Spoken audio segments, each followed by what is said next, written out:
It's going to start going, and then I'll get the stream going here. It's taking longer to think. So, okay. Close that. And I will go ahead and hit connect. Good evening. It is Friday, July 16th, and we are just about the top of the hour here at 9 p.m. Eastern. And it is the third Friday of the month. Of course, that means one thing. It's time for Matinee Minutia, that show about film and television trivia. And if you are listening on the stream, go ahead and let us know if we can be heard. I could hear you. You can. All right. Yeah. And we have a couple of folks in the room. We'll just give it a couple minutes here, and we'll get things underway. Rats, I just signed out of the Discord. Dagnabbit. Well, you got a moment to get back in there. So let's try a few things. Oh, Norman, don't be a silly old pope. So we have our usual friends, Tommy from the Great White North. And I know I have it on good authority that the ever mysterious Cronehaven has us in her ear holes as she's on the way home. And he says a yes and a yes. So a couple of more do-si-dos and we'll have away we go. So loud and clear. Okay.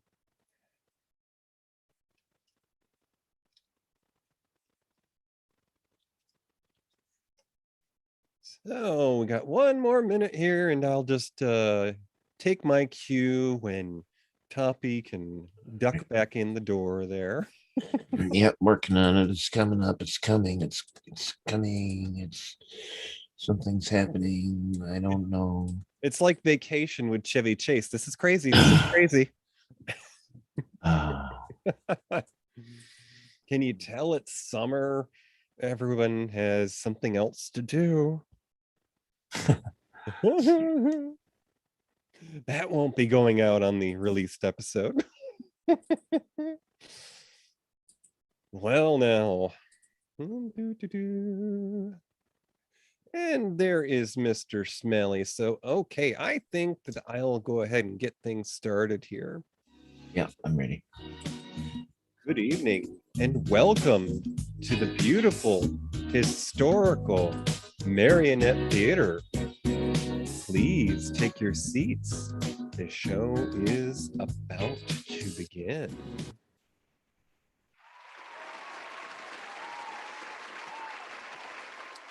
Well, hello, Mr. Smelly, and it's a fine July evening. How are you, sir? Well, just fine. I was just looking out the window to see if I could see any lightning bugs, and I don't yet. Is it too early for them? You know, I haven't seen any tonight, but it wasn't that long ago I was admiring them from our own yard. Oh, okay. You know, hubby has done a fair amount of planting this year. We finally decided that after our almost decade in the house, we were going to spend some of that money I was saving on my drive to work since I'm at home now, and we put it into our yard. Yeah, yeah. And by the way, the Marionette Theater is looking a little brighter that you brought some of those plants in. And that dead grass that was outside has been replaced by some perennials. So thank you. Yeah, and you know, Gertie got rid of the spray cans of green paint just in time, so I'm glad she hid those. That Gertie. Well, she did the best she could, you know. And I wonder if she's done mixing up tonight's batch of Boilermakers. I mean, we've got to have a send-off. It is summer now. I'm here. And boof, you know, it's just slightly cooler in here in the theater. I'm about had it with the hot weather. I don't know about you guys. Oh, I know that you've had to put away your nun habit for a while there. I mean, I know that grandma was a conservative lady, but did she have to have you wear sweaters all the time? Listen, I don't want to hear any talk about what I wear, okay? Besides, I don't have my arms in the sleeves. I just have it buttoned at the top and it's draped over my shoulders. So there. You know, when I do that when we're out in public, hubby says I'm Barbara Bushing things. Do you do that in public? Oh, that's funny. All right. Listen, maybe you ought to get ready for your intro, Gertie. Well, right, fine. Be that way. Yeah. And away she goes. Faced with retirement, senior news anchor Howard Beale announces he's planning his suicide during the evening news. When asked to retract, he stages an on-air protest that inspires an aspiring producer to cast Beale in his own show, focusing on the problems of the day. Will the angry prophet be a ratings success? Will Howard's friend Max find happiness with the producer? Will Howard get medical attention for his fainting spells? Grab a tweed sport coat and some Tums. I'm mad as hell, and I'm not going to take it anymore. It's time for Network with Faye Dunaway and William Holden. Hit it, boys. What do you get when you take a dash of the silver screen, a pinch of golden oldies, and a smidgen of screaming? It's time for Matinee Minutia with your host, DJ and Tom. Okay, so we have stepped back in time to the 70s. So it's all about the gas shortage and the economy crisis and Tricky Dick. Tricky Dick. All right. And as the senior showgirl told us, we're discussing a film we watched tonight about a network TV show. So that was 1976. And one of the things we like to do is set the stage. We want to tell you a little bit about what was going on in the world then. This is the U.S. history in 1976. All right, so those of you who are sports ball fans, the Philadelphia Flyers, yes, they're a hockey team. Well, they won 4-1 against the Soviet Union's Red Army team. What else would they be called? And Clifford Alexander became the first African-American Secretary of the Army in 76. Hey, finally some equality there. Conrail, it was formed from the 13 Northeast railroads in bankruptcy in 76. And it operated for 10 years under the name Conrail. So it was an amalgamation of the railroads that were left over in the Northeast. In 76, Washington, D.C. added to the list of airports served by the Concorde. So you know that fancy, faster than the speed of sound airplane? Well, it flew out of D.C. for a time, and I actually got to go to the airport that it used to fly from. It was Dulles, Dulles, and that was quite the fancy place. They used to have these kind of shuttles to take people to and from the concourse and the airport, and they used to raise up, so they had a nickname called moon buggies, but they don't have many more. They got rid of them. They replaced them with some little subway trains. Anyways, so in 76, the first class of women is inducted into the U.S. Naval Academy in Annapolis, Maryland.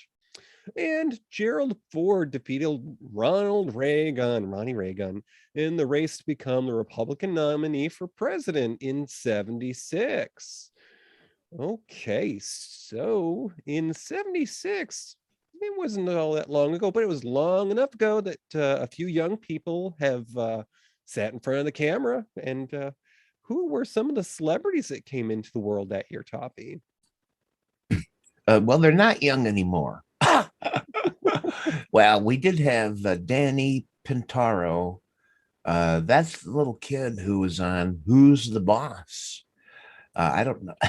Yeah. And also Reese Witherspoon from Legally Blonde. She was born in 76. Also, the actress from Clueless, Alicia Silverstone, all born in 76. Okay, and if you are not familiar with Clueless, or maybe it's your favorite film, not too long ago, last season, we talked about it with our recent guest, Amanda Martini. So go back and check that out at matinee.com. Oh, wait. So in 76, the program we're talking about tonight, it was a movie. Network came out that year, and competing for attention in the box office, the top of the box office that year was Sylvester Stallone's big film. It was number one. Rocky brought in 117 million that year. Oh, you know what, DJ? DJ and I were discussing before we started if Network won Best Picture. Rocky did. And the director was quite miffed. To understandably. And since 76 was also the bicentennial of America, it's no surprise that the number two in the box office was actually a documentary produced by the Smithsonian. It was called To Fly, and it celebrated the history of aviation in America. Wow, that's I have no memory of that whatsoever, but that's pretty amazing that a documentary at this time in motion picture history was that popular. Do you have? I've never seen it or heard of it. I hadn't either, but I am tempted to see if I can find a copy. So let's see here. Also, since we have a affinity for the underdog, the films that aren't necessarily appreciated as well, it would probably be no surprise. Network wasn't at the top. Now, actually, a little bit surprised. It wasn't the bottom of the barrel either. So it was number 19. No, I'm surprised by that. I would have thought it would have been right up there with Rocky. I was really surprised to learn that Network was that far down. As far as I guess really the way we rank these is earnings, don't we? Yeah. And it looks like Network actually came out at the end of the year. It was about a Thanksgiving time release. It was November. So, in all honesty, I think it would be a fairer thing to judge it as the following year's returns, because it didn't come out before 76 was practically over. Okay, maybe that's why, because well, I don't know. I just would have guessed Network would have been far more popular than number 19. Well, Also, yeah, it just barely was doing better than Logan's Run. Yeah, and the one that won better than Network was Logan's Run, which brought in 24 million. And the film that was just one rung below Network was a film called Across the Great Divide. And this is a film that was made by a director who later in the 80s made one of my favorite sci-fi films. And I do believe it stars my daddy's hometown hero, Bill Pullman, in Ice Pirates. Oh, all right. Okay. Now, wait a minute. What did you mean by your daddy's hometown hero? Well, Bill Pullman is an actor from a small town in New York. he's from Hornell, which was my father's hometown. Oh, I didn't know that. Mhm. Huh. They did they know each other? Did he know? No, but it's interesting. I've done some reading, and Bill Pullman's family has a history of being in the medical service. So, Oh, I thought you were um, going to say they have a history of being in small towns. no. Well, so do I if I'm on a road trip. But Bill Pullman's grandfather actually was the town coroner. So, in sort of a Kevin Bacon sort of like, degrees of separation, it's entirely possible that Bill Pullman's grandfather might have met my great grandfather at least once. That's funny. Yes. So, Tuffy, we've got a bunch of folks that came together to make this film we're discussing tonight. And one of those is what we like to call the magician of the show, because the Marionette was a celebrated venue. It was home to many things, including vaudeville and a magic act. So, who was it that made this film? Well, Network was directed by celebrated, and I do mean celebrated, director Sidney Lumet. And he was born in 1924. He passed away in 2011. An American film director. He was a producer. He was a screenwriter. Uh, well over 50 movies to his credit. You'd know him for movies like Dog Day Afternoon. You'd know him for 12 Angry Men. That would have been his first movie way back in 57. You'd know him if you'd seen The Appointment or Serpico, perhaps one of his more modern masterpieces. The 70s was very kind to him. He had his greatest successes in the early 70s. Following Serpico, he did Murder on the Orient Express. Who doesn't know that movie? Oh, goodness. Then Dog Day Afternoon was in 75, 76 Network, 77 Equus, 78 The Wiz. Can you believe this?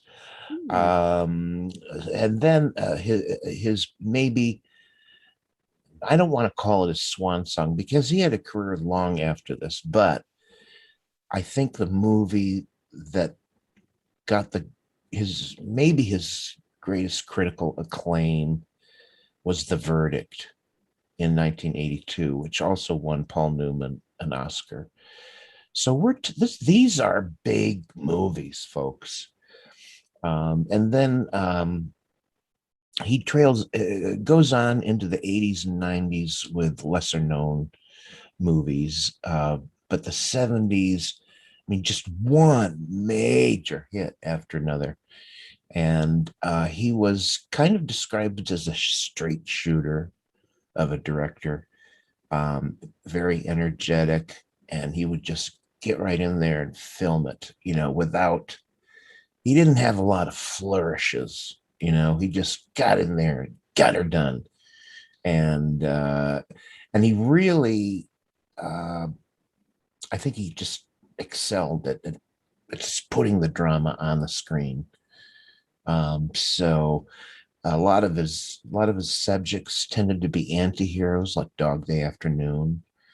And his choices were real winners. We're really, lucky to have had his work, and he worked well. I mean, he just worked right up until the end of his life. He loved to work, and he just kept on working. So I think just an amazing career, and I think Network, is a great offering from him. And I think my personal favorite, one of my personal favorite is I loved. He did Oh gosh, I can't think of it now. Oh, Death Trap Hmm. with Laurence Olivier, and that was one of my favorite of his. But he really had an interesting and varied. He could do really serious work, and I don't. I think The Wiz is his only musical, but the guy that did Network also did The Wiz. How about that? Wow. so so great stuff from this guy. Very well admired and loved in Hollywood. Hmm. So the leading lady in Network was Miss Faye Dunaway. Now, at the time, she'd been made famous by a little film she did with Mr. Warren Beatty, and we'll talk about that in a sec here. But Yeah. Faye Dunaway was born in the panhandle of Florida near Tallahassee, and she began acting in television in the mid to late 60s. Now, her first film role was in Hurry Sundown. This is a film in 67, starred Michael Caine and Jane Fonda. Hmm. And that has me intrigued. And Yeah, I don't know about this movie. yeah, and that year, Dunaway would also appear in a total of 3 films, including her first leading role in none other than, as I mentioned, with Warren Beatty, Bonnie and Clyde. That's what propelled her Yes, to stardom. she was a mall. Network was her 17th film, so she was a veteran at that point. She was a busy girl. Yes, and in the year prior, which was 75, Dunaway appeared in the 3 Days of the Condor, which starred Robert Redford and one of my favorites, Mr. Max von Sydow. Hmm. She would appear in 5 films over the next 5 years, including a guilty pleasure, a cult classic, Mommy Dearest and A1, which people know nowadays not to ask her about it because she feels it typecast her for a while. Mhm. And to date, Faye Dunaway has 116 acting credits. Most recently, she starred in a film called Inconceivable in 2017 Inconceivable. with Superman wannabe Mr. Nicolas Cage. Now, please. Recently I just saw his test footage of being in the Superman costume. Mhm. I couldn't believe, first of all, that anyone would have ever thought of him as being Superman, although I'm sorry, this is just an aside. Nicolas Cage loved comic books and superheroes, and he desperately wanted to be Superman. But thank God someone put the kibosh on that. Jesus. I wish somebody would have told that to what's Matthew Broderick, that he should be in musicals. DJ. Oh my God. Oh no, I didn't. Did I say that? Maybe not. Oh Lordy. I mean, we have had ventriloquists in this theater. Yeah. Yeah, that's funny. So who do we have next in the lineup? Okay. Well, pairing up with Faye Dunaway is William Holden. Now, he had a long career. And I think you could say most people remember him for his acting in now the movie's gonna leave me. The one where he was with the old Hollywood star. Oh, Tommy knows. I know Tommy knows. Desmond. Oh, damn it. Oh, Tommy knows. He'll put it in the chat room. And he was a young man in that movie. And then somehow I don't know what happened to him, but he wasn't very active, or he wasn't in a lot of good movies. And then the next time everybody saw him, he was like an old man in Towering Inferno, which was in 75, which sort of resurrected his career again. And suddenly he was in like 7 movies in the next 5 years. But a Network was one of them. at the Towering Inferno was. Oh no, Tommy says he doesn't know. Oh, This is a famous movie. Oh, for heaven's sakes. Now I'm sorry I brought it up. well, I'm looking at a list here, and I've got Stalag 17. Okay, yeah, let's go over his movies. Tell us what he was in. Okay, so he's most well known for Stalag 17, also in Sabrina and Sunset Boulevard. There, that's the one. Okay. That's the one. That's the one that really made his name. Yeah, Sunset Boulevard. Jesus. I'm gonna take away your card top. You don't know a musical. No, wait a minute. Wait a minute. It wasn't a musical when it was a movie. It was made into a musical. Oh, That's funny as hell. Oh my God. Anyways, he was a star. He was in like, I don't know, 67, 70 movies over his lifetime.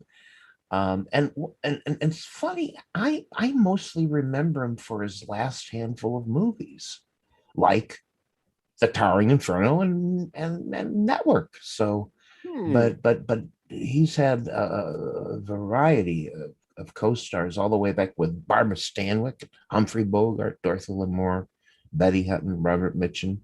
And then there's Gloria Swanson from Sunset Boulevard. It's just to name a few. So he was a big deal. And it was kind of a big deal to see him kind of return to Hollywood in the 70s. So there you go. okay. So next up on the cast, we have sort of the supporting cast, but he's actually the character that the whole story follows. And that's Mr. Howard Beale, played by Peter Finch. Now, Peter, he's got an interesting past. He was born in London, but his dad was Australian. His stepmom was French, so he lived in France for a while. And then at one point, by the time he was a teenager, he'd gone to live with his uncle in Australia. So, as we both know, of course, that's on the other side of the world here. So there are some hidden treasures that Mr. Peter Finch starred in, but he began acting in his 20s, which was in the late 30s. His first leading role was in a film in 44. It was an Australian film called The Rats of Tobruk. And this was a story about fighting Nazis in North Africa. Now, Network in 76 was his 47th film. And before he passed away, he had starred in 57 films. Yeah, and I want to say one of the last things he did was a movie called The Dresser. Do we know this for sure?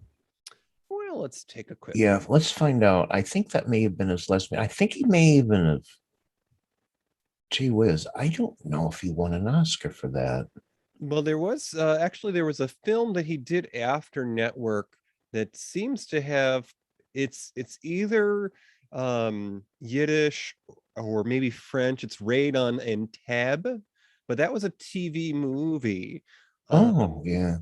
And I'm thinking perhaps the film that you're thinking about might have a different title, because I don't see anything called The Well, Dress. I may have. I may be wrong about him being in The Dresser. So That's okay. he was another he was a very well respected actor. And do you have a list of some of his earlier work? Well, let's take a look I'd here. really like to know, because he was a busy guy. Well, And I think he and William Holden were very close to the same age. In fact, I think they both passed away, one right after another, right after Network. yeah, we do have some trivia that we'll get to after our intermission in a little bit here. But all the titles that I've seen Mr. Finch in seem to be Australian films, like Okay. The Farmer Goes to Town, Mr. Chedworth Steps Out, and there's Red Sky at Morning. I mean, all of the films that I looked at in his earlier career were supporting roles, Mhm. and they all starred someone I'm not familiar from American films. Uh, So I think that they were all Australian. Okay, all right. But I'll go ahead and give a little tease here. Mr. Finch was so Australian. How Australian was he? Well, when he went to audition for Network, the director was concerned about his accent. Huh. So he read to him the New York Times in his best American accent. Okay, I'm just gonna say, watching Network, I didn't get a hint of Australia. I mean, he sounded American to me. I'm really surprised by this. I mean, he must have, that was a really good American accent. Mhm. Gee. Oh, so we are at about the halfway mark in this evening's program. So we're going to sneak on over here to the snack bar and maybe steal a Boilermaker or two from Madame Gertie. And while we're enjoying our drinks, we're going to be listening to an interview that Sidney Lumet, the director of Lumet. He does pronounce the T.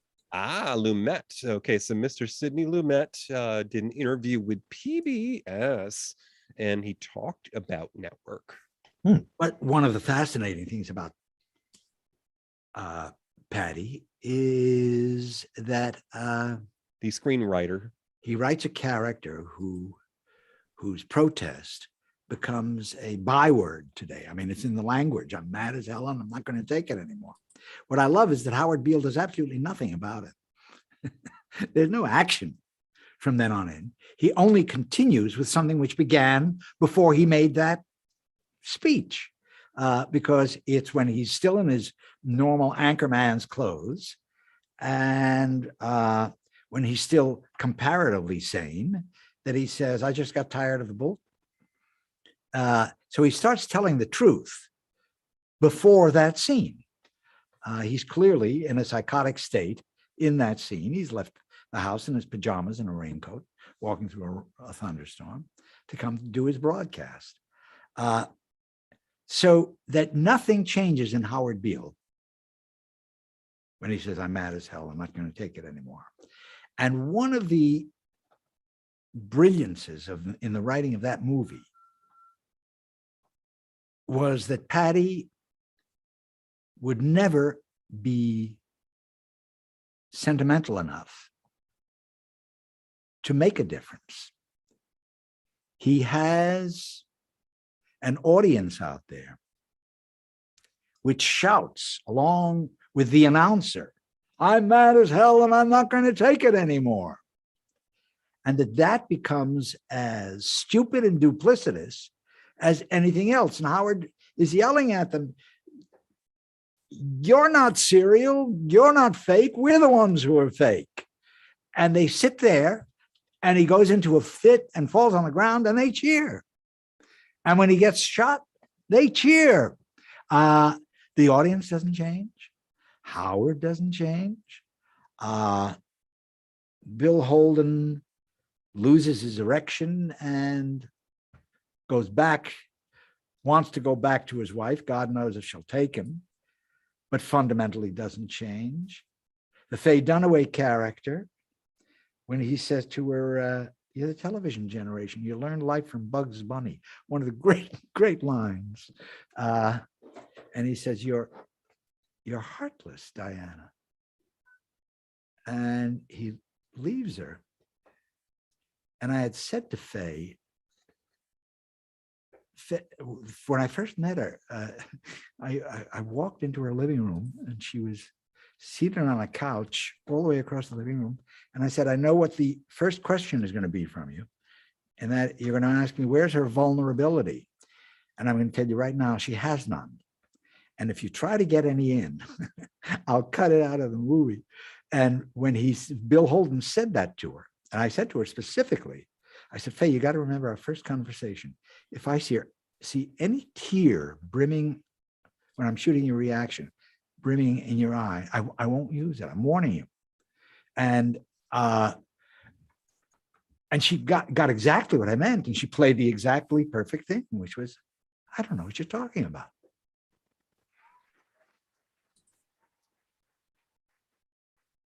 All right. So we talked That about was really interesting. Now,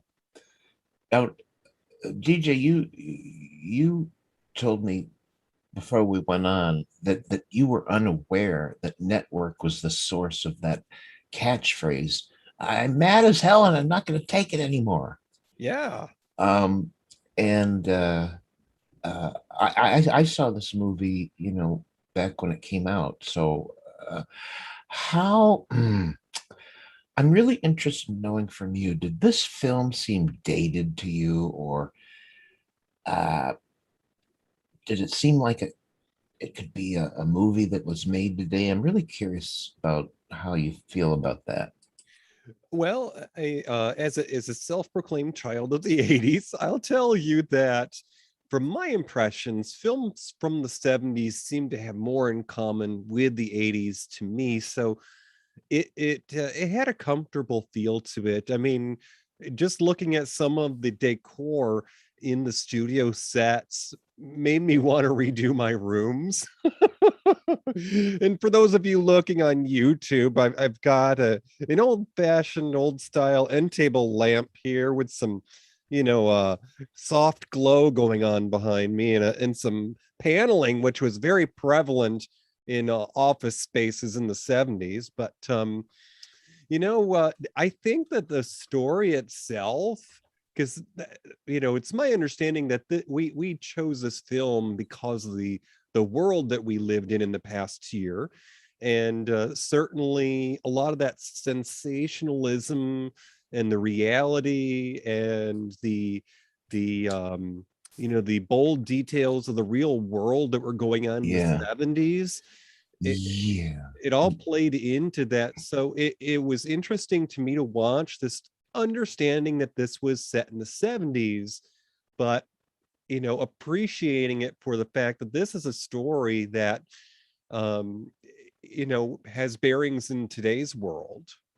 Yeah, let's talk about this a little more because um and Mara and Gertz in the chat room agrees. There's a lot of comparisons of this movie to today, and I think it's important to note that the Faye Dunaway's character is the one that pushes this Howard Beale after he kind of has kind of a psychotic episode on air, and it gets ratings. Okay.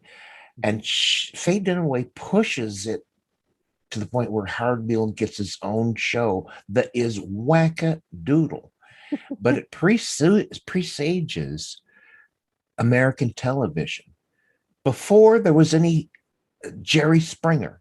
Okay. Before there was a Jerry Springer or all those trash tabloid, god awful TV shows that just littered daytime TV. And sort of presaged where morning talk shows went, where it went more to like entertainment than news. The entertainment part became much more important than giving you the news.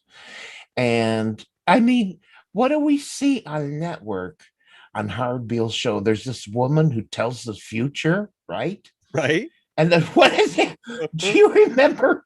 There's this guy. I don't know. I don't know what is. I don't know. There's 3 or 4 other spots that open with this fanfare, and the last person that's introduced is the star Howard Beale. But Right. I don't remember this. One guy just sits there. I don't remember. But it made it was making the news like more about personalities and dramatic content than about actual journalism. Mhm. And I think that's where, even today, especially through that last election, oh my God, where does the truth matter anymore? Right. And I think this movie really nailed it. It was what motivated Faye Dunaway. It was higher ratings. What were higher ratings? money, money, money, money, money, money. That's what it was all about. Yeah, she was the producer, and it was all about ensuring the future of her station. Yeah, and also ensuring her presence as a dominating force Mhm. in what was done, what was said. So I just think this movie was visionary. I don't know if they knew it when they were making it, but um, you know, it even kind of like reality TV show. I mean, you could even say, what was the Howard Beale show, but kind of a reality TV show at the end. Well, the way that they presented it as a compartmentalized show, and he was introduced as the star at the end. It has the flavor of what they try to call the magazine style show, where Yes. and Yes. it was, of course, sort of ahead of its time, but there's a lot about this film in terms of who worked on it and who was involved. I mean, as you said, Howard threatens to take his own life on television, and this is on a channel who is in the toilet with their ratings on Yeah. the evening program, and suddenly the phones are off the hook. This guy is causing a spectacle, and so we want to embrace him because he knows how to capture the audience. But from the perspective of today's world, what I found interesting was William Holden's character, Max. Mm. He claimed to be Howard's friend. Yeah. And when the station said that they were going to, take this and run with it, he was worried because his friend was out on a limb there. He was going to take his own life. And these guys are trying to say, yeah, that's great. Getting us ratings, do it again. And he's like, no, this man needs help. And they're just like, whatever. Yeah. And we never really know what's going on with Peter Finch's character.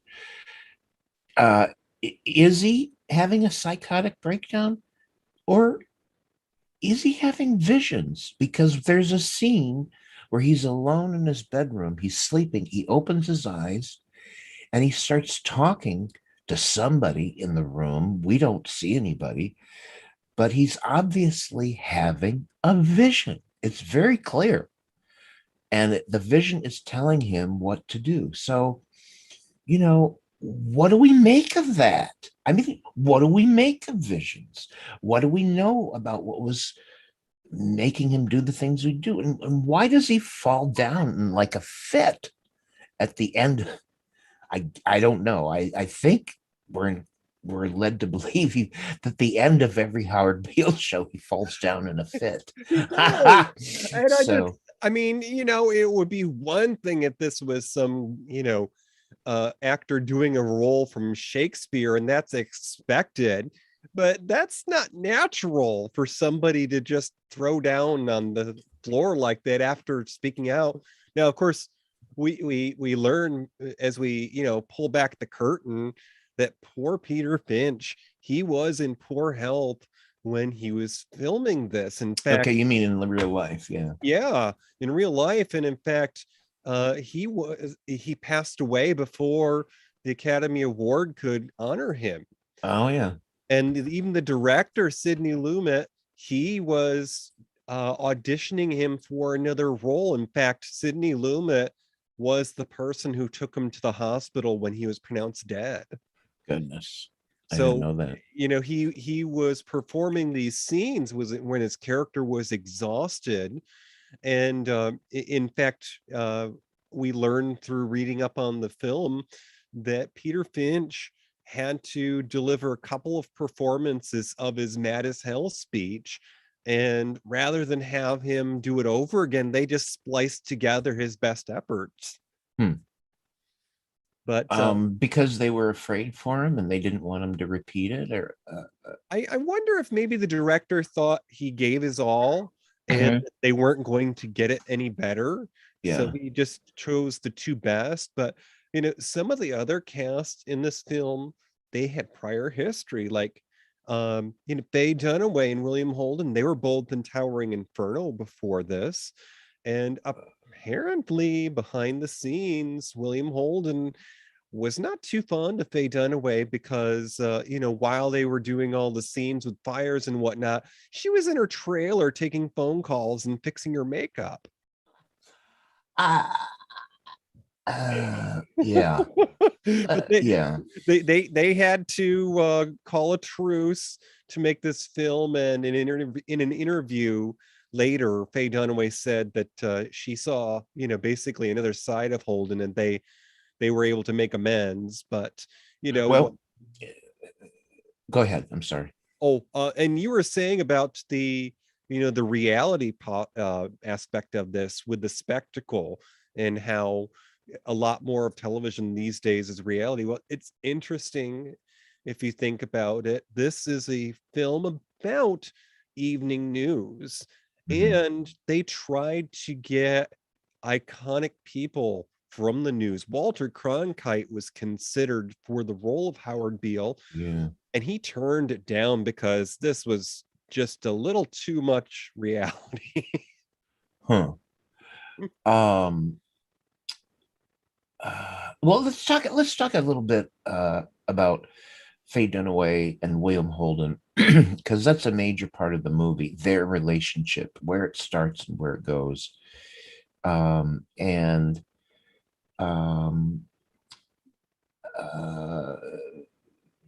I mean, you can see Faye Dunaway just discards men in her life. They're nothing to her. Nothing. Her career is everything. And the fact that she may have sex with men is like beside the point to her. I mean, and yet she gets involved. William Holden finds her just magnetizing, just like he can't get over her, and her vim and vigor and enthusiasm for making the show. And then he even leaves his wife, played by Beatrice Straight, Right. and who won an Oscar for a role, right? Supporting actress for network, Beatrice Straight. Is that right? Yes, sir. And it's interesting to note that Faye Dunaway is playing a character that is, a successful career person. And I guess you could say that, people in these roles, they risk becoming the stereotype that maybe they're opposing. So here you have a woman who is trying to be successful in her career, and perhaps maybe stereotypically a woman should be emotional and there should be romance involved with a love affair. But no, she more closely resembles her male counterparts, who she basically had to step on to climb the corporate ladder. So she learned the tricks of the trade by her mentors. Good point. Good point. Yeah, she's ruthless. And in two of the best scenes, first there's William Holden telling his wife, Beatrice Straight, that he's leaving her. A devastating scene. And you want to be mad as hell at William Holden. You just want to be. But somehow I couldn't hate him. I just couldn't. In spite of what he did, because he just seemed so trapped by his infatuation, like it was beyond his control almost. And so that one scene where he basically just up and tells his wife, I've met someone and I'm leaving. A brilliant scene. But the other brilliant scene is when William Holden basically tells Faye Dunaway he's leaving her.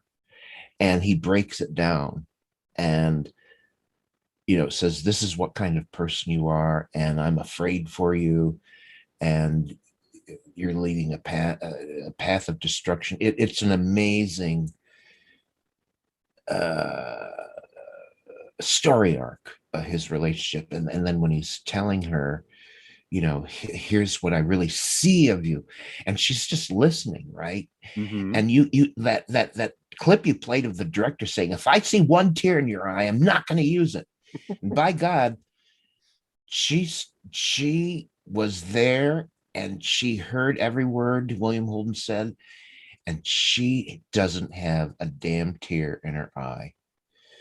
Tommy Hashbrown says favorite on-screen meltdown scene. I'm not sure if he's talking about a different movie or network. Anyways, So, but that's brilliant. I just think the William Holden story arc there is just brilliant. and it should be noted that William Holden's character Max had the advantage because this is essentially a workplace romance. I mean, sure, at one point he was possibly her mentor because it's mentioned how she grew up watching Bugs Bunny, and him being an older man, he was on TV as a career person. But if it were just a typical romance, something that had lasted as short as that, I don't know that he would have had the wherewithal to make the judgment that she's cold and detached. He has experience because he's worked with her. He knows how she rationalizes things and how she makes decisions. So, to her, he was just another light switch being flicked.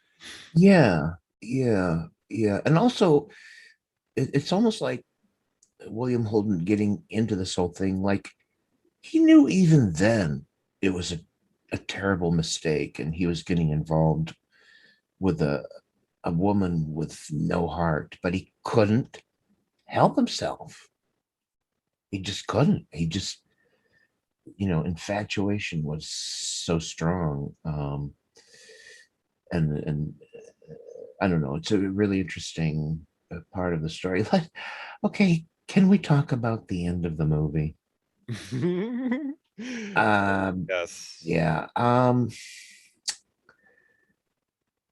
You mentioned that you really some of there. Believe it or not, folks, there is some humor in this movie, but the humor comes in from kind of the absurdity of context. So there's this this one group involved in that Faye Dunaway gets. It's this woman, this black woman who's practically a terrorist, really. But she offers her a spot on the Howard Beale show. She's going whole hog for the sensationalism. She figures she's got a guy who they're calling the Angry Prophet, and who best to pair them up with, as far as other shows that are they're lining up, because she wants to be the number one station next season. So she grabs this lady who's well known to be active in protests. And at the time in the 70s, this is, practically the height of the Cold War. And this is a woman who's known to be a communist, a socialist. Yeah. And some of the ways that the network, or in the position of Faye Dunaway, has to negotiate with these people, is an example of some of the humor. It's just so absurd. And the concerns of this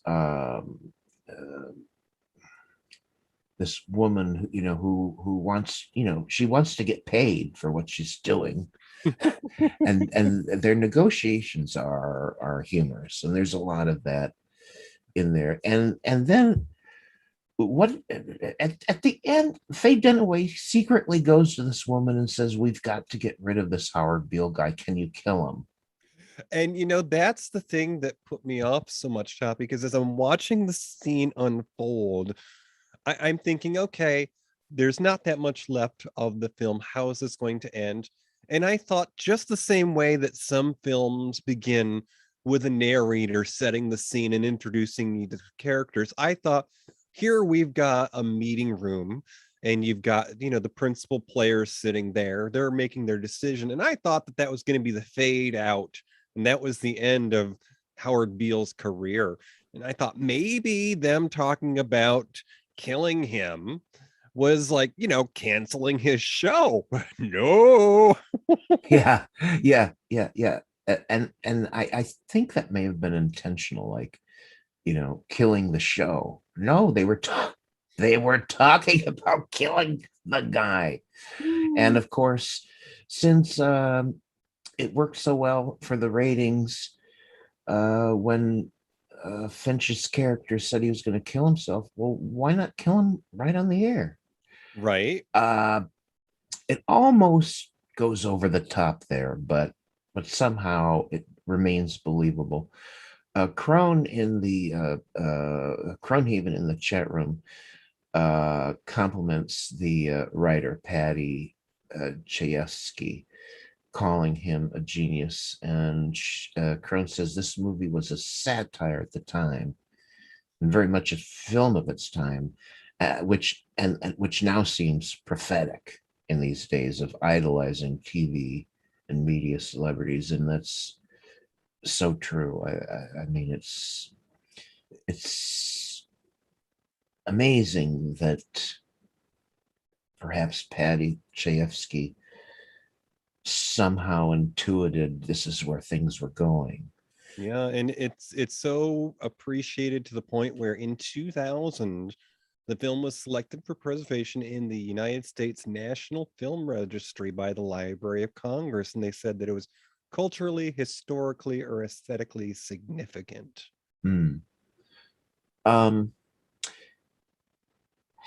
I guess aesthetically, the way they shot, I'm really impressed by the way Sidney Lumet shot the ending, and showed like the gunman coming in, and you slowly started realizing, wait a minute, they really are going to kill this guy. And the way they ended the movie, that wonderful multi-panel show of different camera angles, kind of like you're the director looking at the screen and you've got to choose like what shot you're going to go to. Anyways, I thought that was all incredibly well done. Myron Gertz in the chat room says, agrees, the movie relates to now even more than 1974 or 76 when it came out. Yeah. How did you feel? Like, I don't know. I just, we have gotten, we deliberately chose movies in the last year that were kind of lighthearted because of COVID and just everything. And I remembered Network as a very serious movie, but when I saw it again, I said, holy Jesus, this is dark. And I thought, God, I don't know if I should have chosen this movie. It's so dark. I mean, really, it doesn't have a lot to say about human nature that's good. It really doesn't. Well, it's important to learn from history, and I think that it's always good to have that, ability to compare things. I mean, looking back at this as being from 76, other than the fashions and the surroundings, this is a story that can be told now. I mean, as we were saying, so much of today's television is reality TV, and it's sometimes hard to know what is real and what is scripted, because even those shows that are quote unquote reality shows, have a degree of guidelines on it. Oh, Debbie's going to go take a shower now and John's going to watch from the window. Mm-hmm. Yeah. Um. Yeah. Had general feelings about it. Your experience with the movie. I think that it's an important film to watch, just simply for the fact that it's the beginning of an era. No longer were we watching the evening news to find out what was going on in the world, because everybody was experiencing it through the day-to-day life. And as somebody who wasn't necessarily thrilled by the events of the prior 4 years, I took a step away from the news for a while because of that. So it's important to look back at films like this, because they do bring up conversation.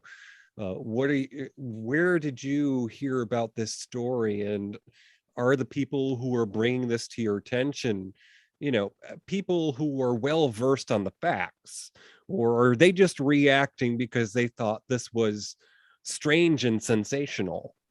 Mm-hmm.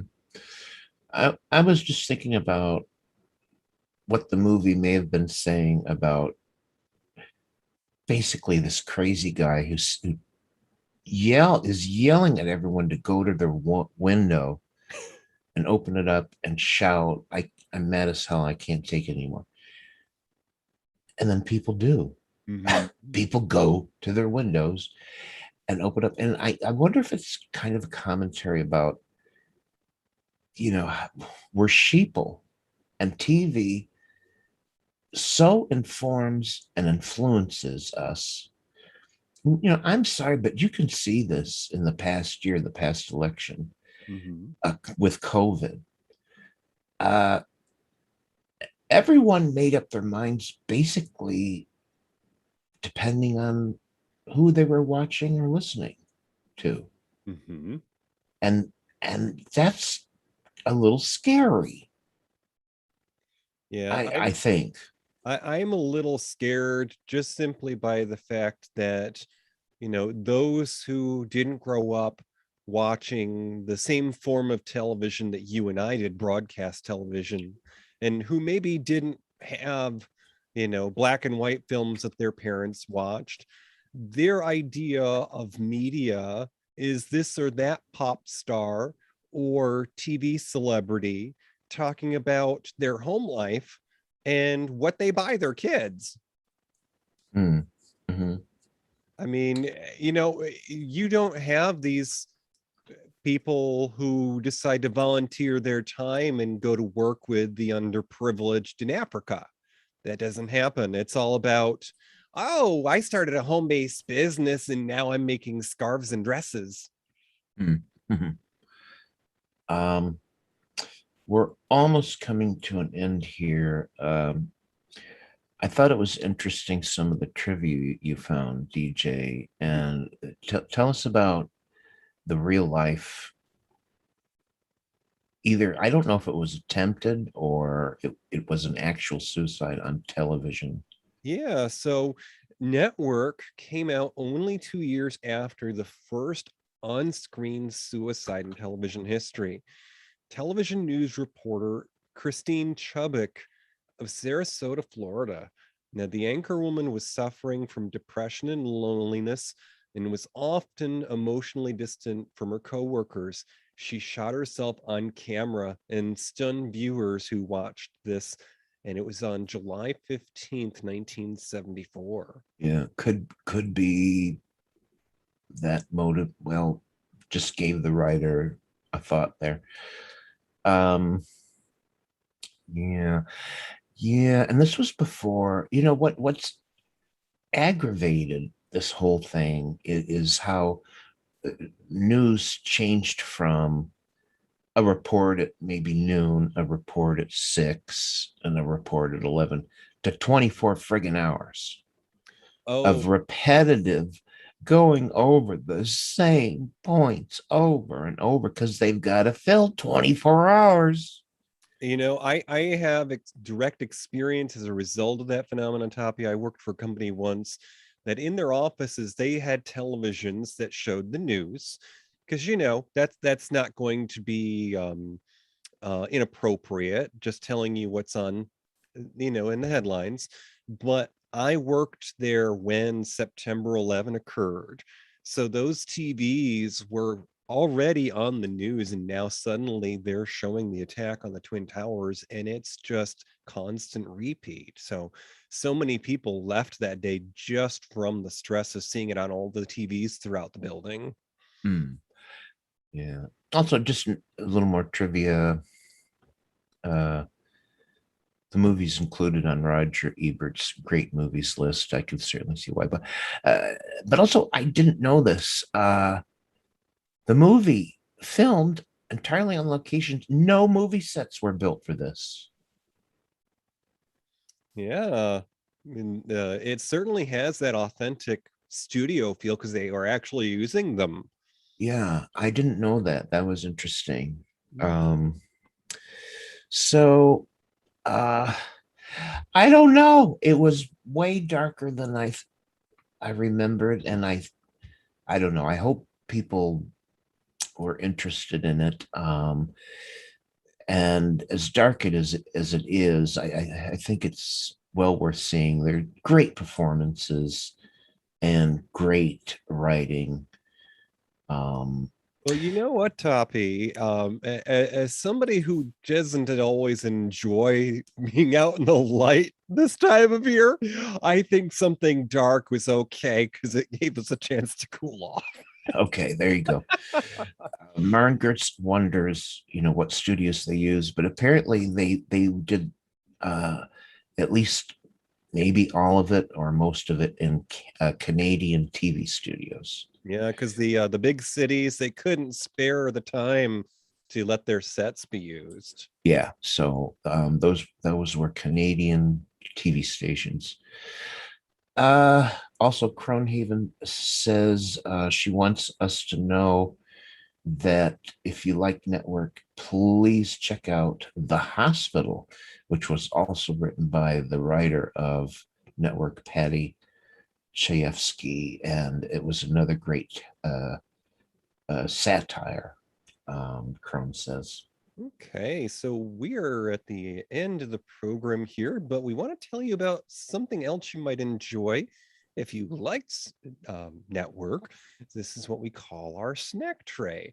Now, in the vein of it being a film about the news industry, I'm going to recommend a film from 1996. Now, this starred Robert Redford and up and coming Michelle Pfeiffer. And it was about an ambitious young woman determined to build a career in television journalism. She gets good advice from her first boss and they fall in love.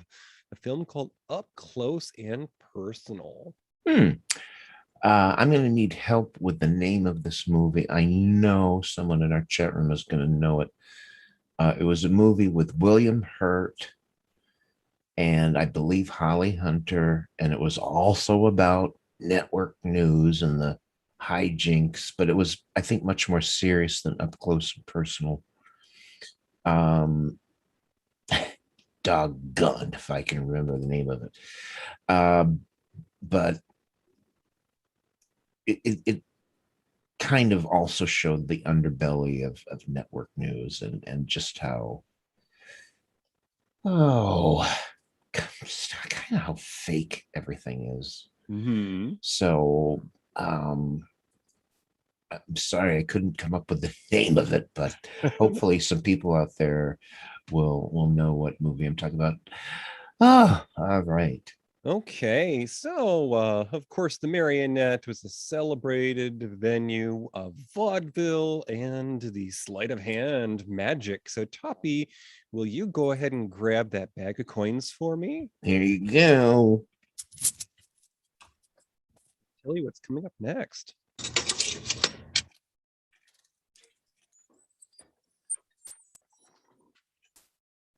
Okay, let me get this going here. One sec.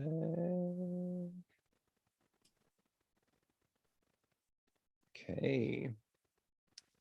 Tell me, When an aspiring but lonely young architect buys his first computer, he decides to use it to impress the lovely and talented new upstairs neighbor. But things go awry when a personality begins to surface.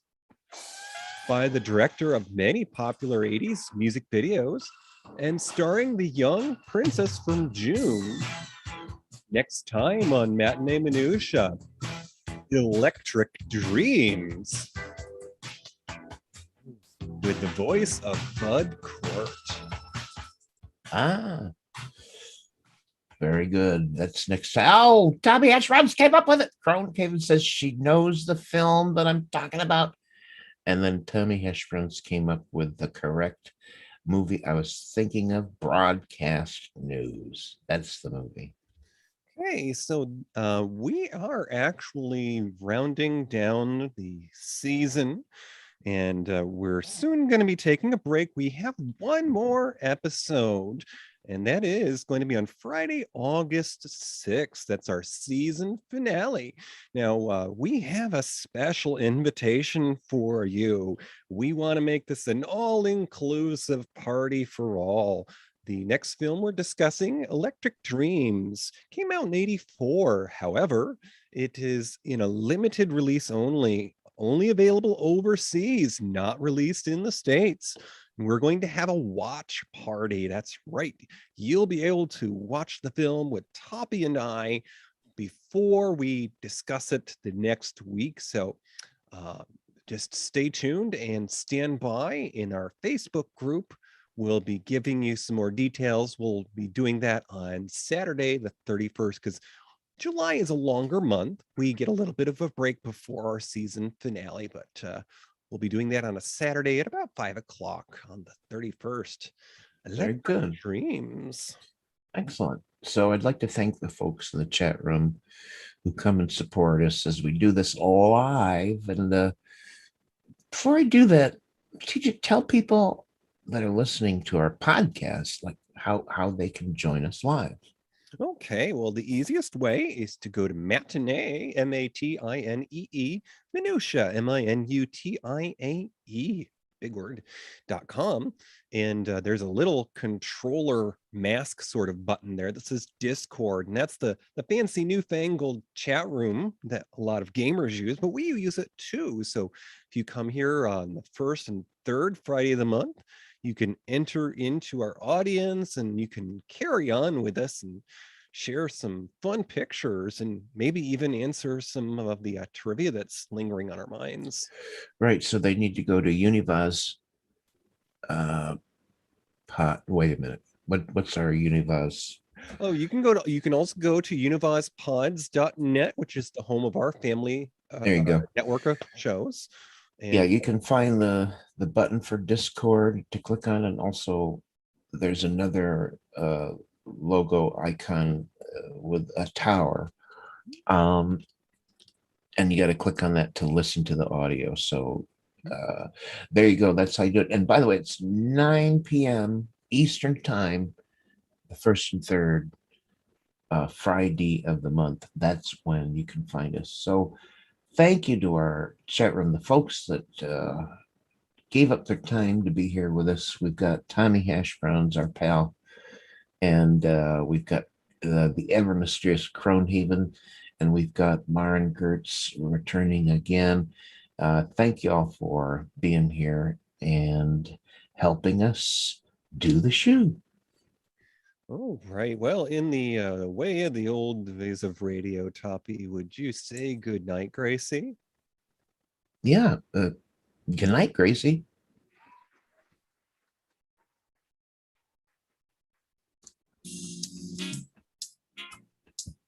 Thank you for listening to Matinee Minutia. Our show streams live the first and third Friday of each month.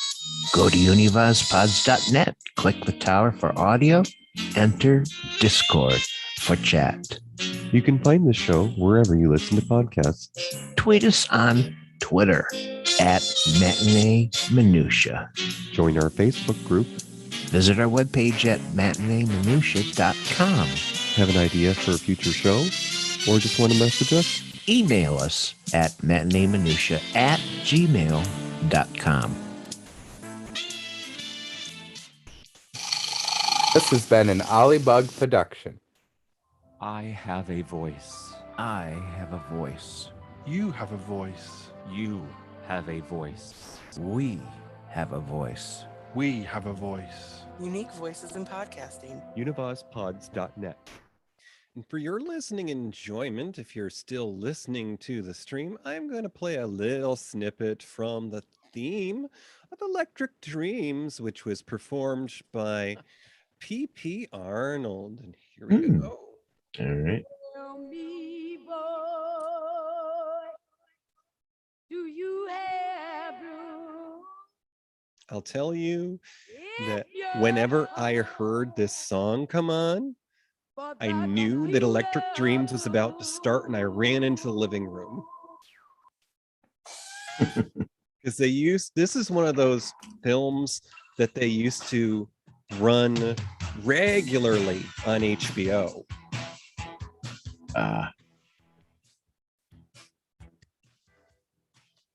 And it's just beautiful because there's electronic age letters that are forming the title as you hear this song.